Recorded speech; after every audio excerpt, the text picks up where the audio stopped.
Hello everyone and welcome back to my channel, or welcome to my channel because we've gained a lot of new subscribers from the previous two videos. There were also some blatant hate comments on those as well.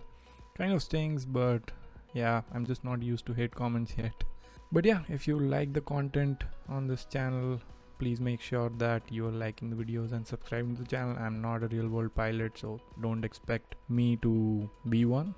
But yeah, I'll do my best to do all of my background research and bring out the best high quality content possible in whatever time I have. But genuinely thank you all for supporting on this channel, and today we are back in another general aviation aircraft, which is the Milviz C310R. So first of all, we are going to start looking at it from the modeling and texturing standpoints. We'll look at the external and internal model, how things are detailed and stuff like that. Then we look at the EFB functionality, and within that EFB functionality phase of this video, I think I'll go ahead and cover a lot of stuff that this aircraft has to actually offer, because most of it resides in the EFB. And then later on, we are at Boston today, so we'll be flying from I think 15 right and then going out doing a circuit and then landing back on 15 right again, so that you can hear the sounds. We'll go through the whole cold and dark startup,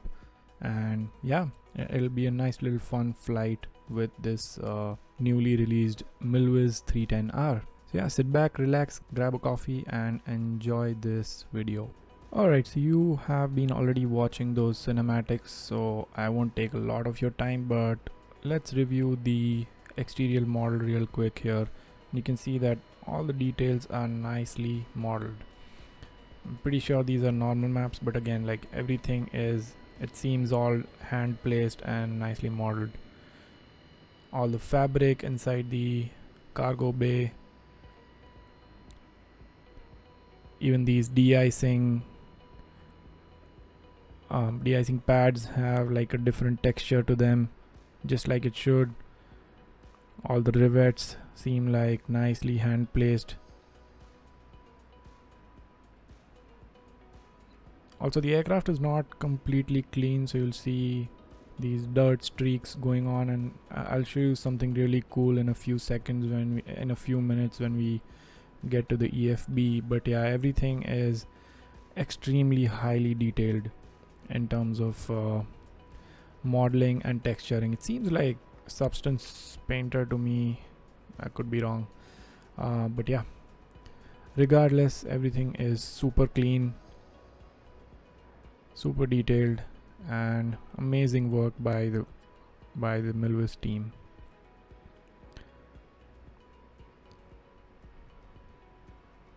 We had this aircraft for P3D as well, and was just as good. They have just gone even further with all the capabilities that MSFS has to offer. Look at that. It's not just rivet modeling, but then you'll also see some bumps and stuff here and there. So you see that right there? Wherever there are rivets, you'll see small like dents going into the frame. Insanely highly detailed, amazing work.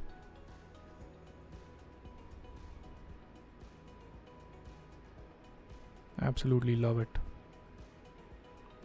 Look at that carpet kind of fabric. You can just tell from just looking at it. Really good texturing work here. Look at those tires.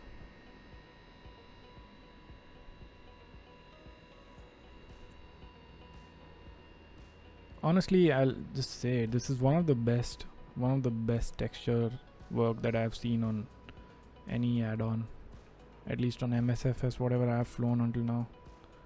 It's insane. Look at those intake covers there.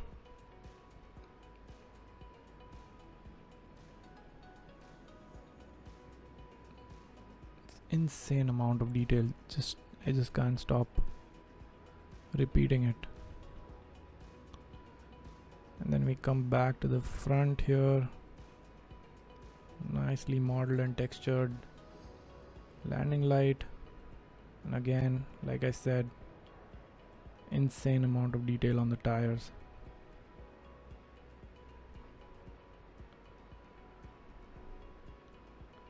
The bottom is a little bit more dirtier, I would say, which is how it should be.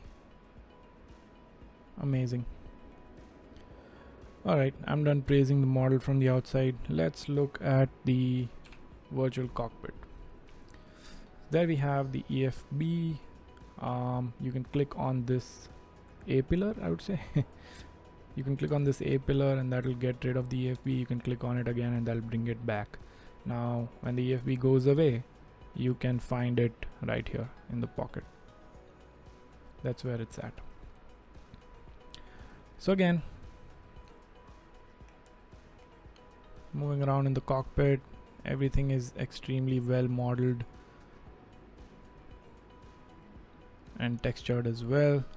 By the way, I have the TDS GTN XI, and that's one thing. TDS Sim has already declared that their GTN 750 and 650 are compatible with the 310R right on release. So I think you should be able to, if you own it, you should be able to use it with the 310R.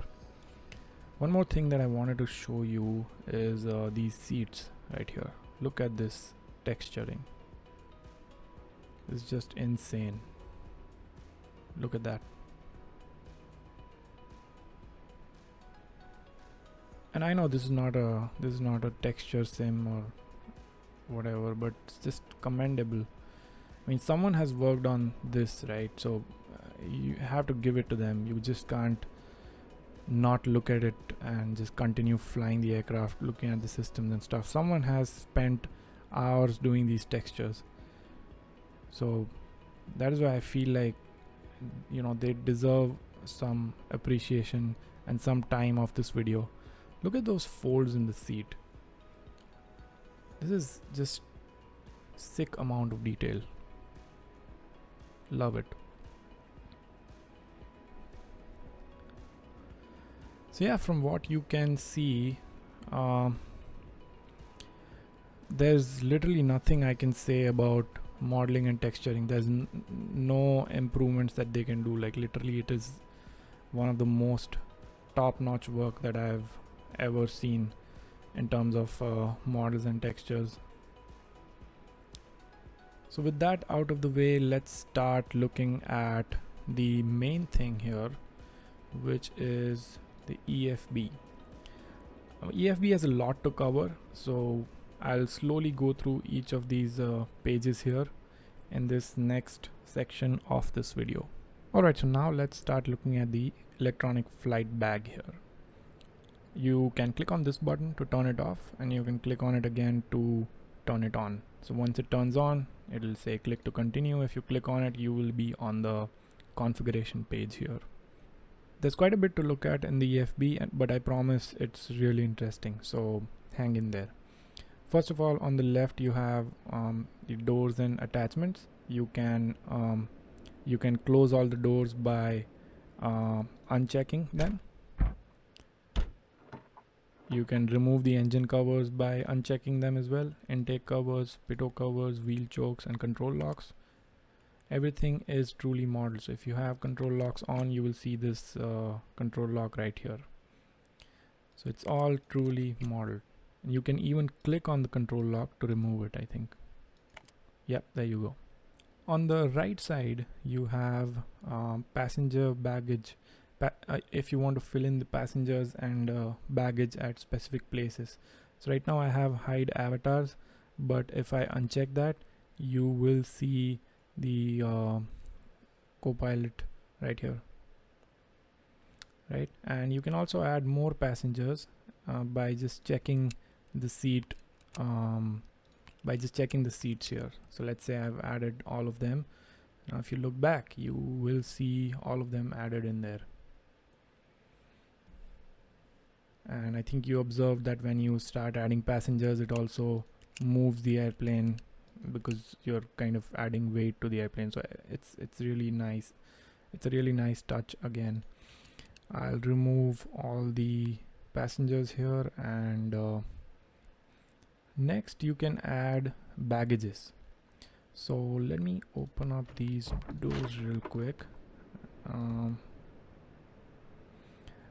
let me add some baggage, and I'll show you where it adds all the baggage. So yep, there you go. So it adds actual 3D baggage into your cargo compartments, and that is extremely well modeled and textured as well. So yeah, they've kind of gone crazy on this airplane with all the details, and yeah, so that's that, and that covers this whole first page. The only thing left out here is the passenger comfort index.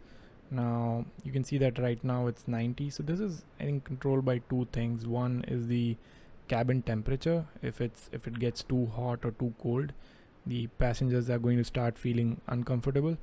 And also, if you're maneuvering the aircraft in some crazy manner, then you'll start to see the passenger comfort index go down as well. So these are the couple of things that can affect the passenger comfort, and that's a nice feature to have here, so that when you're flying, you can have this page on and you can quickly check if they are nice and happy or not. So yeah, that's that. And then the next page you have is services. Now this one is pretty obvious. You can load fuel and take out fuel using these sliders here. We have two tanks, left main tip tank, right main tip tank, and then the auxiliary wing tanks. Now the tip tanks are main here, and I think this was done for safety, because in the end, when you're trying to land, you have fuel only in the tip tanks. So even if there is a crash or something, or even if there's a fire or something that happens, the fuel will be away from the passenger. So that's what I read in the manual somewhere, that's why they have the main tanks as the tip tanks here. The second thing that you have in the services page is wash and detail section. Now there you can change the current dirt level. Now let me adjust my view so that you can actually see how the dirt increases as you move the slider.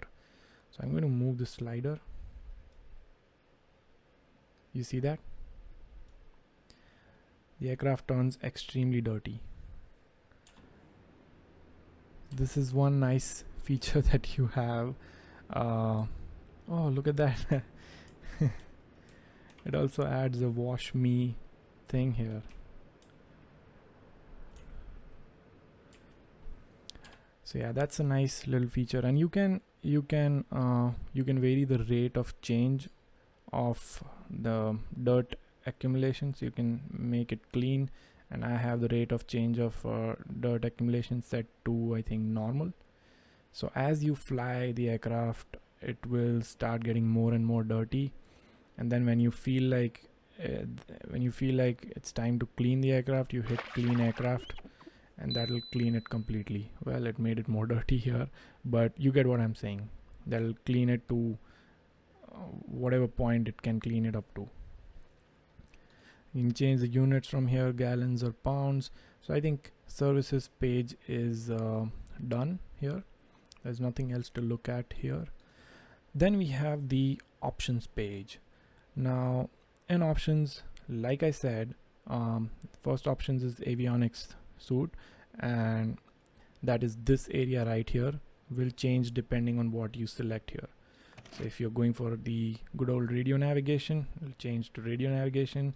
If you have the PMS GTN 750, that changes it to that format. Asobos, Garmin, GS, that will change these two. And then if you own the TDS GTN 750 XI, you can click on that and it will bring up the TDS 750s here. Same way, if you want GNS 530, that'll bring up this you would have seen in the default Cessna as well. Now no matter what you use in the avionics suite, the autopilot remains the same. So that this is the default Asobo autopilot. Now we have the initial state here. First thing I'll go over is show user registrations. If you click on that, and then if you go to the tail here, it will show you the user registration. So basically, if you have done a livery which does not have this, you have the option to just show it off here by just checking this. So now coming to the initial state here, default means basically you are just starting as any other aircraft in MSFS. It'll load in with all the switches and knobs at the default position that you load when you first load the aircraft. So basically you won't have to take care of, you know, coming in, landing in, and then, you know, properly shutting down or anything. You'll just load the same every time. When you switch it to own though, this means that you actually own the aircraft, right? So now when you've done a flight and when you land, and if you, let's say, forget to turn some knob off or do some weird stuff, you will see the knob positions exactly where you left off the last time you flew the airplane when you load in the next time. So that's with the owned initial state. I usually keep it at owned because I want to finish the full flight and also go through the whole shutdown checklist to make sure that I'm shutting down the aircraft right. So I keep it to own. Note that if you're flying the aircraft and if you just quit the sim while flying the aircraft, it will just load whatever you had previously shut down at. When you load, it won't load in with the engines running if you have shut down previously while you were flying. So just a note there. And then rental basically means that you are just renting out the plane. So you will see that when you load in every time, you might see that some knob or some lever might be turned in the wrong way or wouldn't have been shut off correctly, because not everyone is perfect when they are renting the aircraft, right? So some people might mess things up and you might see some things messed up when you load the airplane. So I don't prefer running this. I just prefer running it on owned. Now on to the realism section here, and this is very interesting. So this individualization means that, so what they're saying is like not all the aircrafts are same. Like you won't get an aircraft with all the components exactly perfect, right? So when you click on individualization, that will basically mean that you have your own aircraft now, and the simulation automatically sets the age for like a lot of components in sim.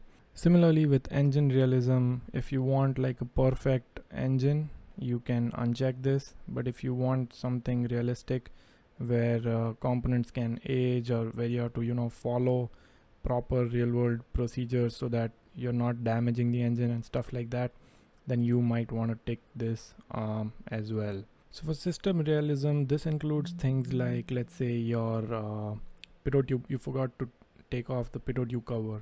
If that happens, then you'll not be reading your airspeed anymore. Or if you, let's say, forgot to turn on the de-ice, and that'll actually affect the lift performance on your aircraft, things like that. And also, let's say another example from the manual is like if you did not tap on the brakes before pulling the landing gears up, and the wheels are still rotating while you pull it up, it might damage the landing gear bay. So things like that, and you will see that show up on the status page, which we will go over now in a few minutes here. So that's basically system realism. Wear and tear means even if you operate the aircraft in the most perfect manner, you will see the components slowly wearing off, and then you will also see how much they've worn off as you fly when you do the engine inspection. Again, that'll be in the status page and we'll go over that.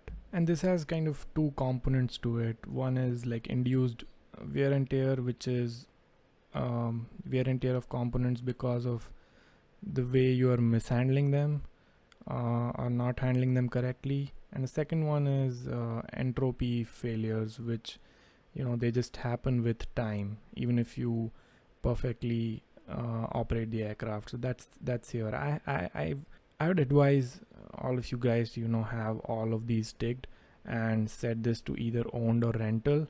It's going to be a lot of fun to figure out if something goes wrong. You know, you have to dig into the manuals and see why it went wrong.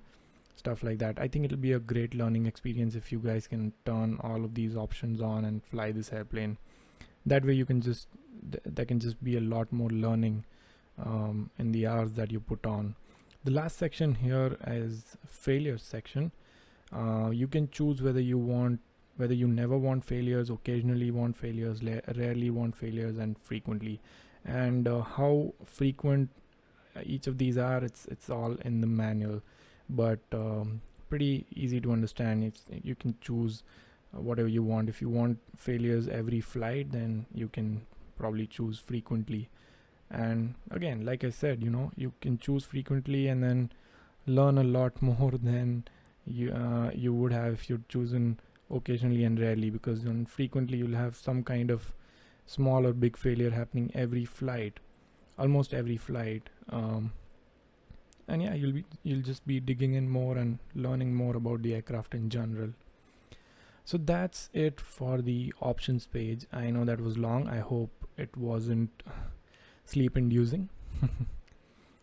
Now let's get to the status page, and this is the fun one. Now, some of you might have flown the A2A aircraft and it has its own hangar, right?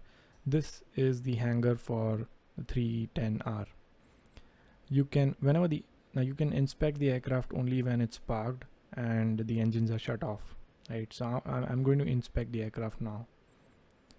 So it'll quickly provide me with the quality of all of these components, and it's not just these components that are modeled, mind you.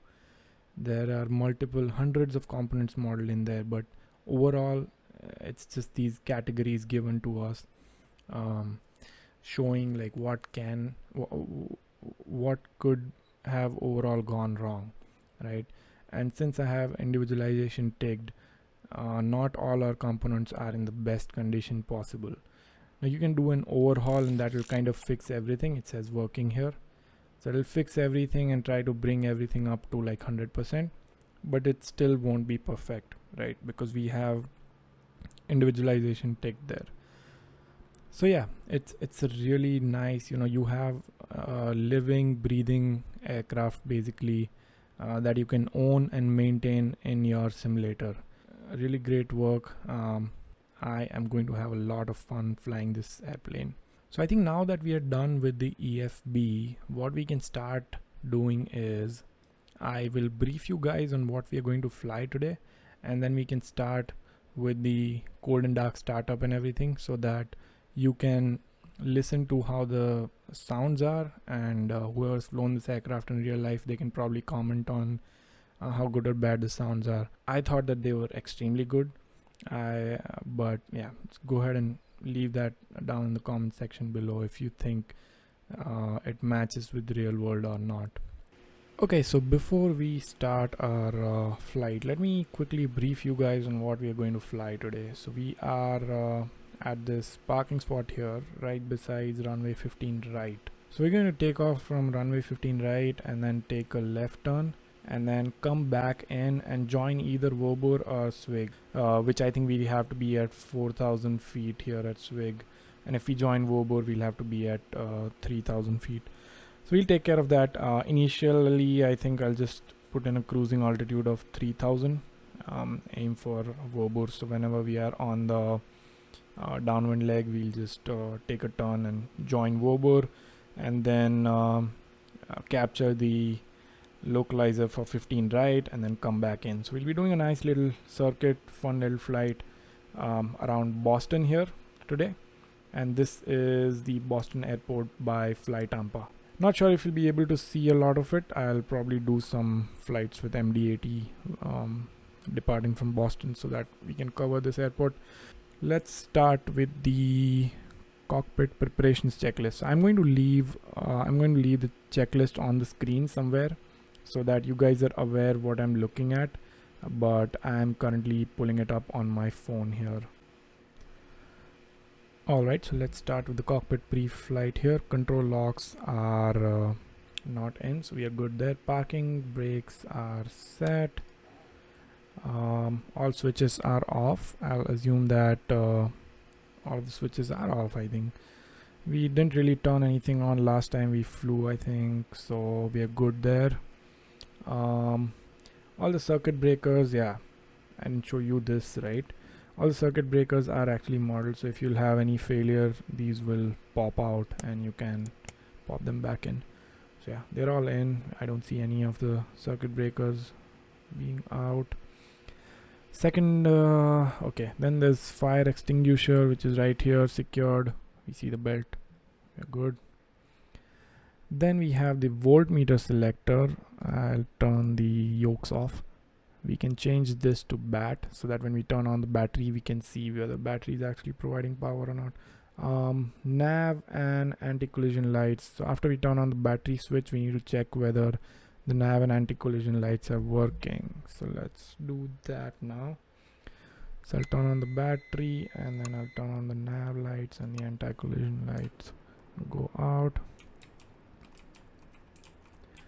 Yep, looks like we have that working. So I'll turn that off now.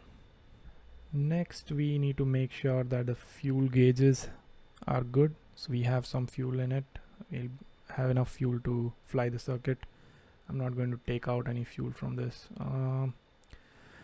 Flaps can go 15 now. And then pitot heat, 20 seconds on and then shut it off. And then we just need to turn off the battery. So we'll do that later. And then external inspection, we'll assume that that is completed. And pitot covers are removed because I don't see anything checked here. So we are good there. The next would be before starting the engines. So I think pitot heat has been off for enough time. So I'll shut that off and I'll turn the batteries off here. Pre-flight inspection. Okay, so I'm starting with the before start checklist now. I'll turn the EFB off. Pre-flight inspection, we'll assume that that's complete. Cabin doors, we already checked that. I think we have them all latched and secure. Control locks are out. Seat belts, I'll assume that they are adjusted and secured. Brakes are set. Fuel levers, let's verify that we are on main tanks, which we are for both of them. And what else? Landing gear switch is down and verified. Mixtures can go to full rich. Hear that sound? Love it. Props can also go full forward now, and throttle can be cracked 1 inch. Okay, all the switches we already verified that they are off. Emergency alternator field switch, which is this one, and that is off. Emergency avionics power switch, which is this one, and that is off as well. Avionics master switch is right here, that is off as well. Auxiliary fuel pump switches, which are these two, that is off as well. Let me verify, because sometimes this looks like it's off but it's not, but I'm seeing arrows on both ends, so center position is off, so we are good. Battery and alternators can come on now. So let's turn on the battery and both the alternators. You see that we are now having some power coming in from the battery. Lighting rheostats are all right here, but I don't think we'll need any lighting since we are flying in the daytime. By the way, I'll see if I can show you some night lighting at the end of this video, so stick around for that. What else? Landing gear position indicator lights, we have all greens. All the warning lights, we need to press them and test. This one works.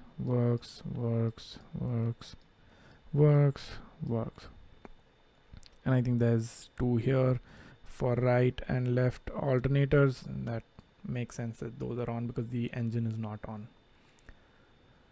Okay, altimeter and clock. Let me set the altimeter. I think that is good. I keep losing myself on this checklist. Okay, cowl flaps, those switches are here. They are open and locked. Fuel quantity, we already checked that we have enough fuel. Cabin air controls as required. So yeah, those are these things right here. We'll do that later. Right now I think our passengers are fine. Alternate air control, that is on this side. Let me see if we can go to that view somehow.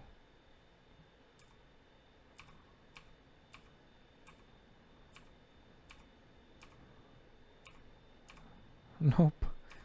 Okay.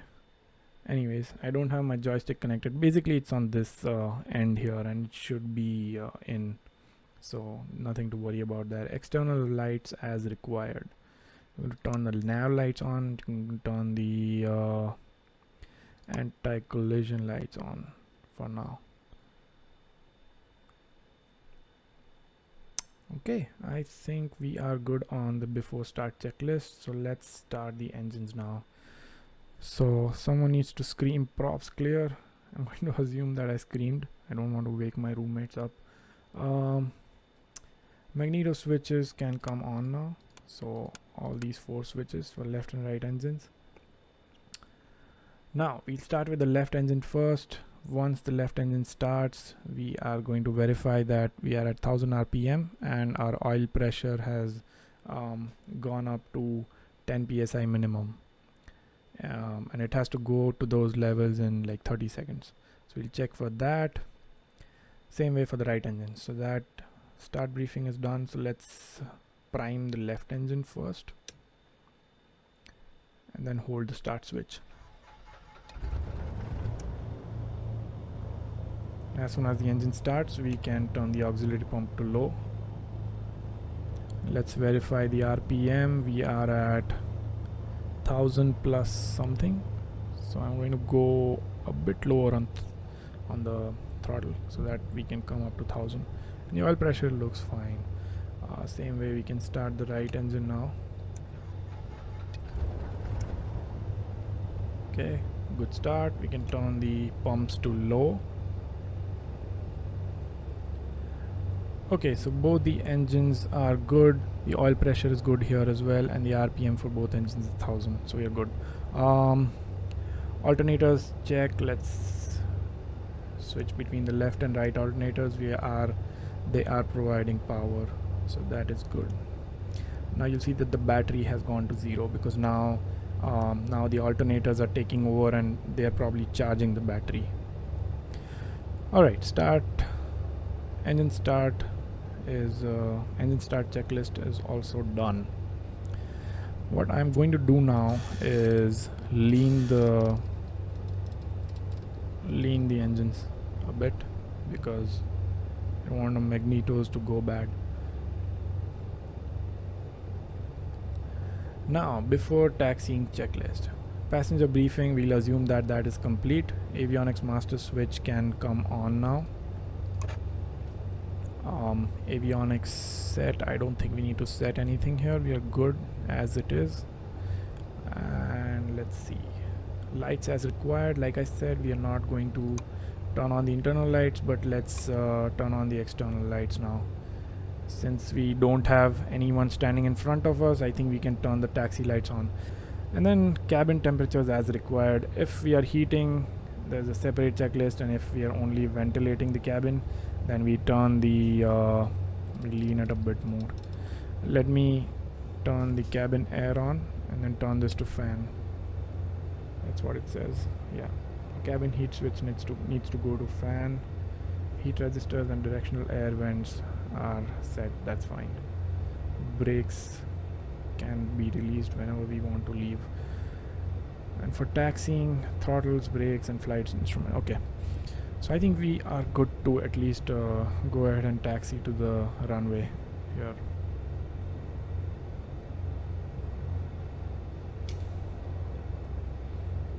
So I'm going to turn off the parking brakes and start taxiing. The ground handling is really good on this aircraft. I love how it handles.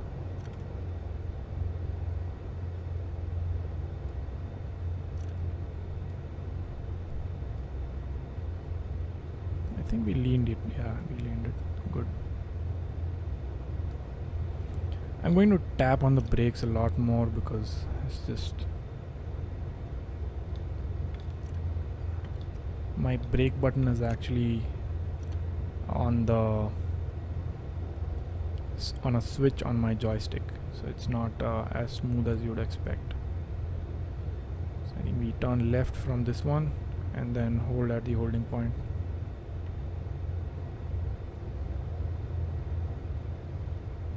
It's really hard to steer a plane with this thing. I need to get a rudder pedal.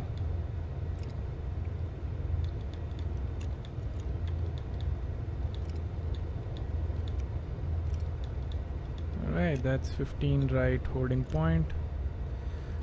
I'm going to turn the parking brakes on again and then go up to around 800 to 900 RPM. Before takeoff checklist, let's start working on that. Parking brakes are set, fuel quantity is checked, fuel selectors recheck, we have them on the main tanks, that's not a problem. Cowl flaps are opened, elevator, rudder, aileron trim, we need to set this for takeoff, which we have. Wing flaps are up. I'll take off at 15 flaps today, so that's fine. Avionics and radios are set. You know what, let me set the frequency for 15 right real quick, so that when we are coming in for an ILS approach, we will be good to go that way. So our frequency will be 110.7. So that's 110.7. So that's active now, and confirm that it is KBOS localizer. Okay. Turn my live location on. Alright, so, and let me also change the heading bug to runway heading. This has been a pain for me. I just have to keep scrolling to bring it to 150. Usually when you keep scrolling, it just accelerates, but I haven't been able to figure that out. Okay, that is set 150. Auxiliary fuel pumps are on low, so we are still good on that. Avionics and radio set, wing flaps up. Okay, flight controls free and correct. I don't think we need to worry about that, but let's just quickly check it still.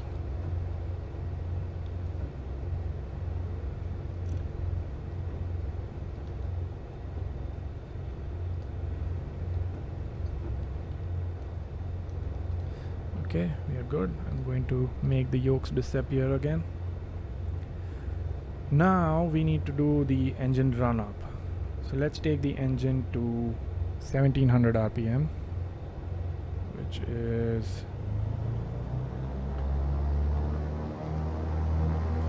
1700 right there. Alternators still providing power. Vacuum system is also good, and magnetos check.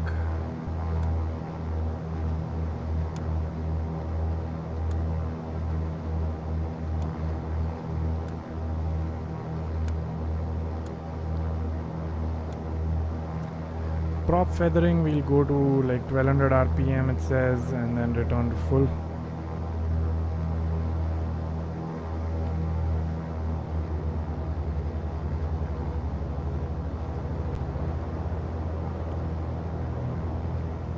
Yep, it goes to 1200 RPM, this one, and we go to full again, and 1700 is checked. This goes to about 1200 again, and then full.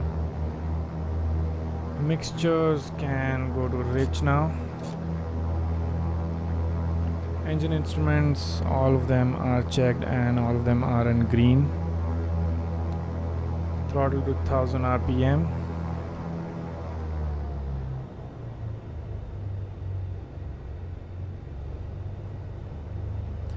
and quadrant friction lock adjust. So friction lock is basically something on this side which kind of changes the friction of these levers. I don't know where it is on this one.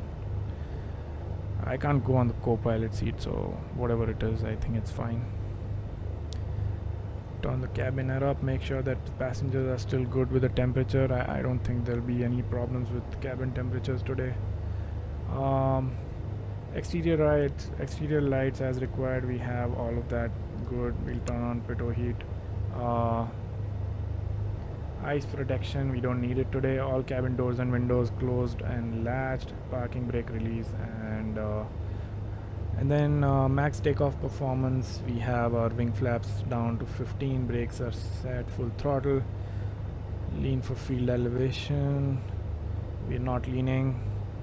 Power check at 2700, raise nose wheel at 70 KIAS, and 82 will be lifting off for 5500. Oh, okay, so that's normal takeoff versus maximum performance takeoff. Okay, so we'll be doing the maximum performance takeoff today with flaps 15, 2700 RPM, and we'll be lifting off at around I think 75 KIAS or something, because it's 82 KIAS for 5500 pounds. So okay, I think that looks good. Let's quickly check our after takeoff checklist as well. We'll have to apply the brakes and then take the landing gears up. Wing flaps, we'll be doing it. We'll be taking them off whenever we reach our like 1500 or so. Auxiliary fuel pumps, we'll just leave them to low here on this flight, and yeah, I think we should be good to go.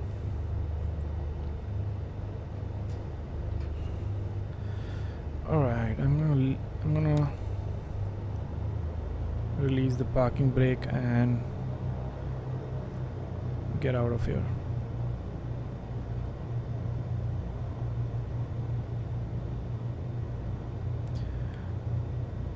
We'll do a rolling takeoff here if we can.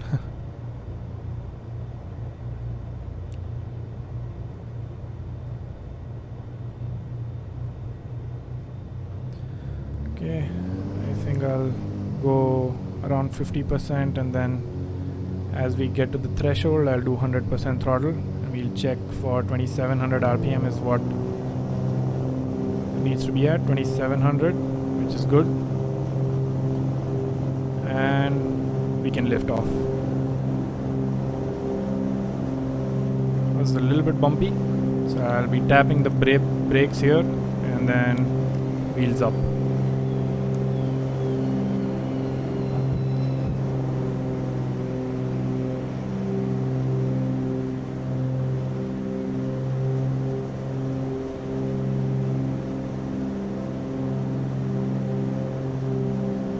And I'll be putting it on autopilot, heading hold, and V speeds can be up to around 500 feet per minute.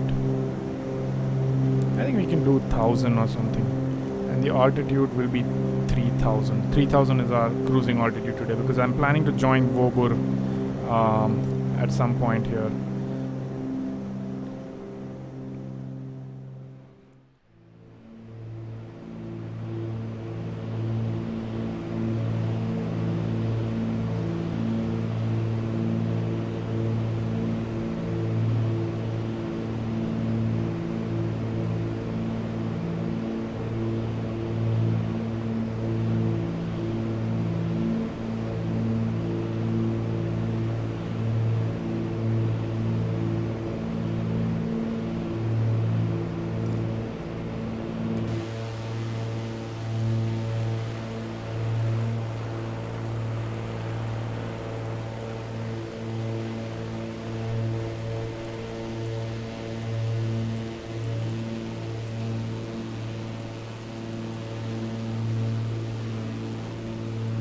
Again, you see those textures, it's not completely metal, it's like there's some roughness maps on it and then there's some normal maps on it. It's like fully stacked up texturing right here. Looks beautiful, feels beautiful. It'd be fun to learn this aircraft, master it. Let's see where we are at. Alright.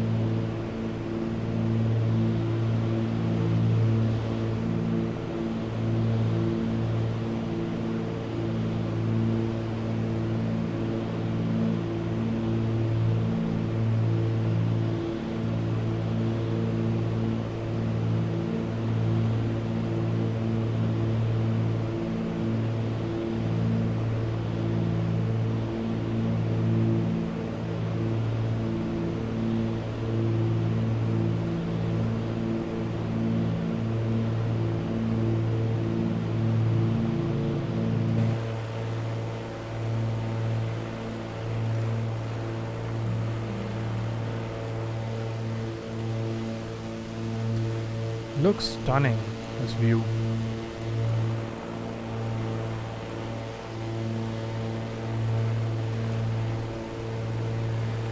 And of course guys, you might be asking about performance, but like performance is really good on this aircraft. I just have a potato rig, so like whatever performance I'm getting on any other aircraft, I'm getting it on here. It's really good. If you have a decent rig, you shouldn't have a problem flying this aircraft if you are already flying, let's say, FBW A320 or something, because that's much more taxing than this one. Okay, I think we are right up here. We can do 240 heading after we go a little bit further downwind.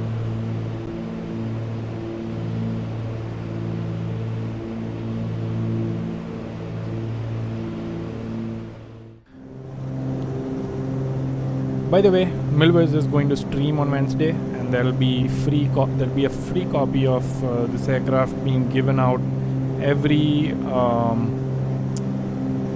10 minutes or something, is what I think I saw in their post. So yeah, make sure you check out their channel on Twitch and make sure you sign in so that you're not missing out on the free copy.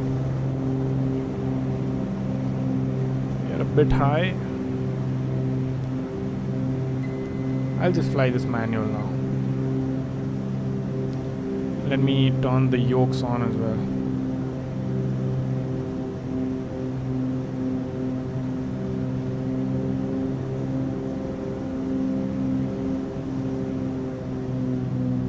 Good on the glide slope now.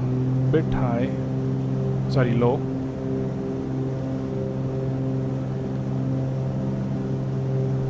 It's not that windy, but we are still bouncing around. And that's the best of Boston that you're going to see, so it looks really good.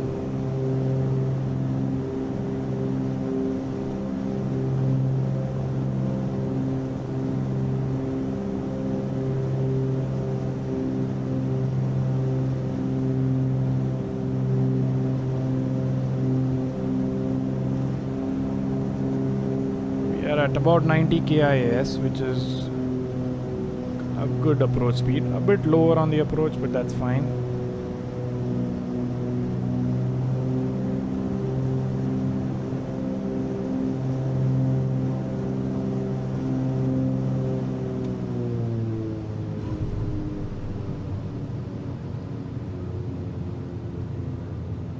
I feel like that was about like 300 to 400 feet per minute.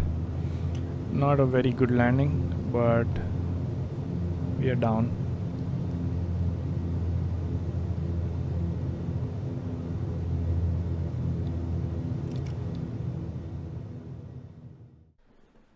Alright guys, so coming back to kind of the documentation that is available for this aircraft, and that's important because this is a part of the product that you're actually buying. So let me quickly go over what kind of documentation Milviz provides with this aircraft, and it's really comprehensive. So I'm leaving this up here. If you go to your MSFS community 310 folder, and in there you'll find this documentation folder. That's where you'll find the user guide as well. So if you open the user guide, you will have everything right from the installation instructions to everything that I explained about individualizing your aircraft, what each of these options mean, how you can fix things, stuff like that. And also down to I think all the failures and everything is also mentioned here. And yeah, the normal, like the procedures and all that, I was just following it up from here. So you'll see all of these checklists being provided as well. And yeah, pretty much all the procedures, even failure procedures, are mentioned. So if something goes wrong, you can always come back to this document and kind of just follow through what is mentioned here, right? So yeah, I mean, it's a ton of information to review, and I'm going to dive into both the MD-80 manual and also this manual to learn as much as I can. That's the end goal, I think, for all of us, right? To keep learning. Okay, so like I had promised that I will show you the night lighting as well. I've just spawned in again at Boston. What a beautiful weather. But yeah, so these are the 4 rheostat switches that you'll use to control your panel lighting. This is for the flight instruments, radio, engine instruments panel set, which is this one here, and then the one you have for switch panel, which is this panel right here.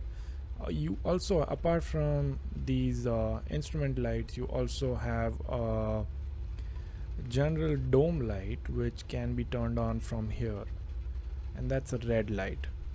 There you go. And this is also a rheostat, so you don't have to run it at full blast always. Oops. You can kind of turn it down just enough so that it's not burning your eyes. Like that looks like a great balance.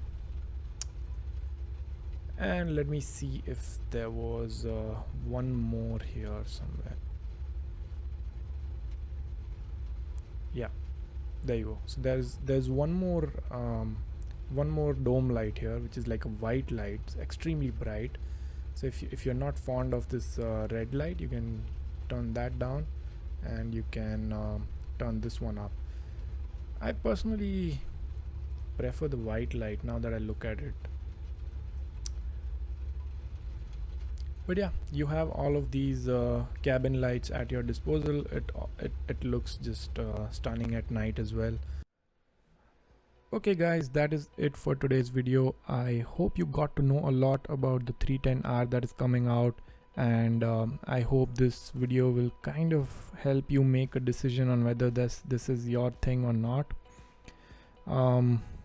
If there are any video requests or anything you'd like to know about the product before you buy, just feel free to ping me anywhere on the social media, or even leave a comment on my channel here on this video, and I'll try to help out like I always do.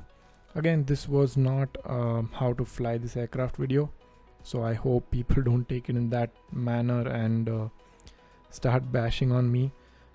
This was just to show you guys what the product looks like and what all can you expect from it.